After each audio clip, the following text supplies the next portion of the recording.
27 میون سال 2022 از امضای سازشنامه استقرار صلح و رضایت ملی بین حکومت تاجیکستان و اتحاد نیروهای مخالفین تاجیک 25 سال گذشت. 27 ایون در تاجیکستان روز وحدت اعلام شده است، اما این سازشنامه با گذشت 25 سال تا کجا عملی شد و آیا ما تا کجا به وحدت ملی رسیدیم؟ یک برداشت عمومی و به هر صورت درست و واقعی از 25 سال صلح تاجیکان این است که سازشنامه صلح 27 میون سال 1997 در شهر مسکو در پرزیدنت اتل امضا شده به مهمترین هدف خود که استقرار صلح بود رسید و در حقیقت به جنگ خونین شهروندی در کشور نقطه گذاشت. رضایت ملی یک هدف دیگر عمده این قرارداد صلح نیز در تاجیکستان تا حد به دست آمد، ولی هدفهای دیگر از جمله اصلاحات سیاسی در کشور، بنیاد یک جامعه و نظام دموکراتی، برگزاری انتخابات آزاد و دموکراتی و از همه مهم نائل شدن به وحدت ملی تا کنون در روی کاغذ باقی ماندند.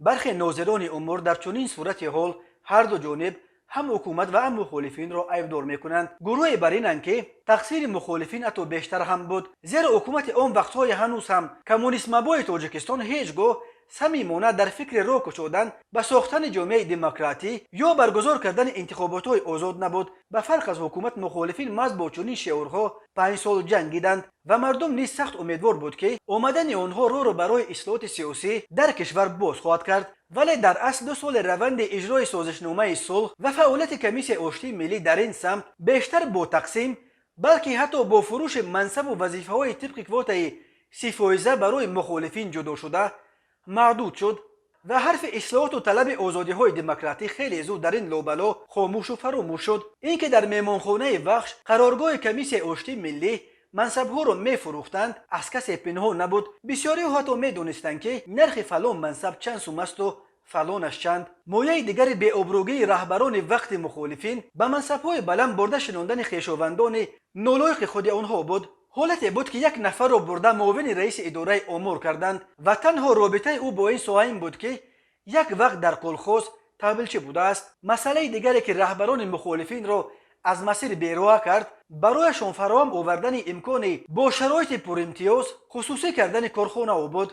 ولی طور تلاطم حادثه‌های بعدی نشان داد که این همه اظهار صداقت و پیشپا دادن همسنگرانشان فایدهشان نکرد و امروز با گذشت 25 سال از امضای سازشنامه صلح، از آنهایی که 27 میون سال 1997 این سازشنامه صلح را با حکومت امضا کردند، دیگر کسی در یگان مقام دولتی باقی نمانده است. فعالیت حزب نهضت اسلامی تاجیکستان که موره اساسی اتحاد نیروهای مخالفین تاجیک و عملا یک طرف صلح دانسته میشد، از سال 2015 در تاجیکستان منع کرده شده است. بنا به آمار غیر رسمی در دوران جنگ شهروندی سالهای 1992 1997 در تاجیکستان دست کم 100,000 نفر کشته شده، 25,000 زن بیوه و 53,000 کودک یتیمان تا 1 میلیون نفر به سبب جنگ گریزه شدند. در سالهای جنگ در تاجیکستان بیش از 35,000 خانه را آتش زده، صدها کارخانه را به غارت بردند. خسارات رسیده به اقتصاد تاجیکستان را در سالهای جنگ شهروندی تا 10 میلیارد دلار رقم میزنند. پرزیدنت امامعلی رحمان که 25 سال پیش با مخالفانش سازشنامه صلح را امضا کرد، روز 27 میون سال 2022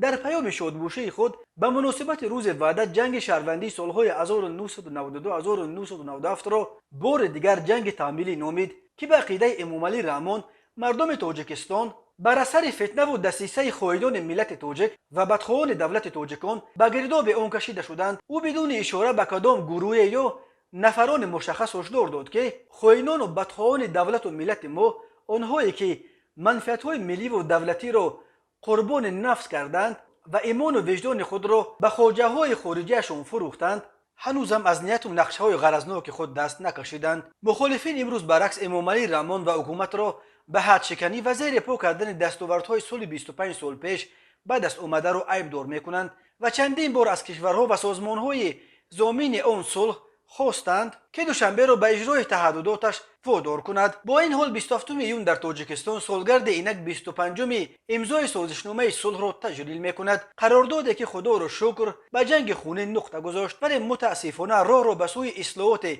دموکراتیک گشودن نتوانست و مردم را تا به یک وحدت کامل نرساند. با امید رسیدن به چنین یک وحدت کامل، روز وحدت مبارک هموطنان عزیز.